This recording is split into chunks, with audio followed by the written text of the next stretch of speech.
Seating பண்ணினது கடைசியில் ஷார்ட்டிங்காக போயிடுச்சு, உஸ்தரையே பறிச்சிடுச்சு. அஸ்ஸலாமு அலைக்கும் வரஹ்மத்துல்லாஹி வபரகாத்துஹு. அன்பாத அனைத்து உறவுகளுக்கும் இனிய மாலை வணக்கம்.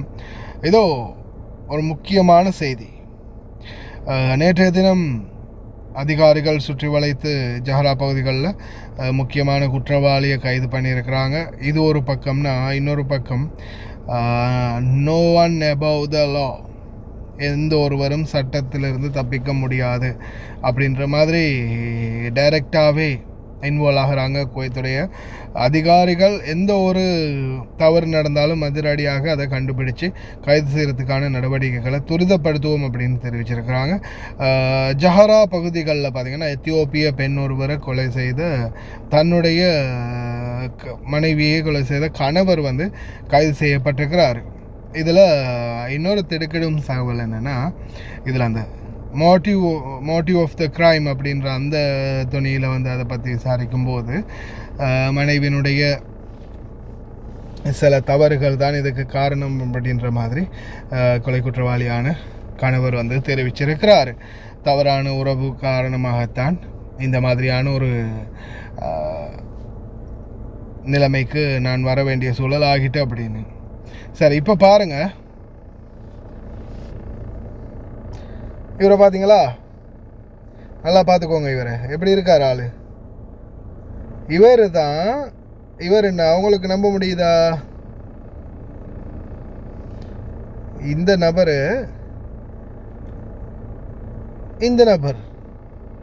என்னடா சொல்கிற அப்படின்னு கேட்குறீங்களா?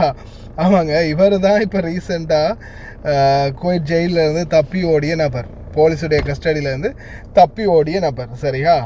இவர் தப்பி ஓடி இந்த மாதிரி அவருடைய தோற்றத்தை மாற்றிக்கிட்டு நாட்டை விட்டு எஸ்கேப்பாக பிளான் பண்ணியிருக்கிறாரு. அப்புறமா ஒரு மாதிரியாக ஃபிங்கர் பிரிண்டில் தொக்கா மாட்டிக்கிட்டாப்புல. பாருங்கள் எப்படி இருந்த ஆள், எப்படி ஆள்மா. இந்த சாதாரணமாக நம்மளுக்கு பார்க்கும்போது இவருக்கும் ஒரு பெரிய அளவில் டிஃப்ரெண்ட் தெரியுது இல்லையா? இந்த பையனை பாருங்கள், இந்த நபரையும் பாருங்கள், எப்படி டிஃப்ரெண்ட்டாக இருக்குது. சாதாரணமாக இது ஒரு ஒரு முற்றிலும் மாறுபட்ட தோற்றம். ஆனால் உள்துறை அமைச்சகம் பிடிச்சிட்டாங்க.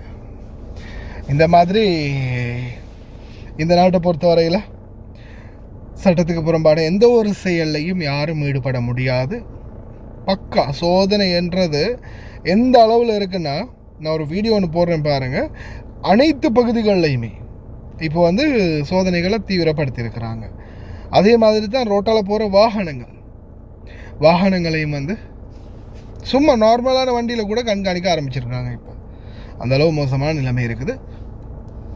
ரொம்ப கவனமாக இருங்க. அதே போல தான் இந்த நாடுகளில் உங்களுக்கு நீ சொந்த மனைவியாக இருந்தாலும் சரி, இல்லை அடுத்த மனைவியாக இருந்தாலும் சரி, இல்லை நீங்கள் ஏதோ டைம் பாஸுக்கு பழகிறவங்களாக இருந்தாலும் சரி, ஏதாவது இந்த நாட்டில் ஏதாவது ஒரு உங்களுக்கு பிடிக்காத ஒன்று நடக்குதுன்னா, ஒன்று அதை லீகலாக ஃபேஸ் பண்ண முடிஞ்சால் லீகலாக ஃபேஸ் பண்ணுங்கள்.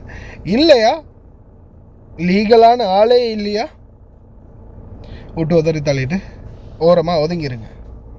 அதை விட்டுட்டு அவங்களுக்கு அடிக்க போகிறது, அவங்கள பழி வாங்க போகிறது, அவங்கள அவசரப்படுறது எல்லாம் அவசரம் தானே, அவசரத்தில் எடுக்கிற முடிவு தானே. அதனால் கடைசியில் பின் விளைவுகள் ஏராளம். அவசரத்தில் அவரும் அப்படித்தான், இந்த நபரும் அப்படித்தான் அவசரத்தில் குத்தி போட்டார். அப்புறமா இருந்து யோசிக்கிறாரு, அடடா தப்பு பண்ணிட்டேமே அப்படின்னு. புரியுதா? அதனால் தயவு செய்து கவனம் சிந்திச்சு செயல்பாடுங்க. அதுக்கப்புறமா இப்படி கைதாகி போகும்போது, ஜெயிலில் வாழ்க்கையை அனுபவிக்கும் போது தான் உங்களுக்கு அதனுடைய தாக்கம் புரியும். ரொம்ப கவனம்.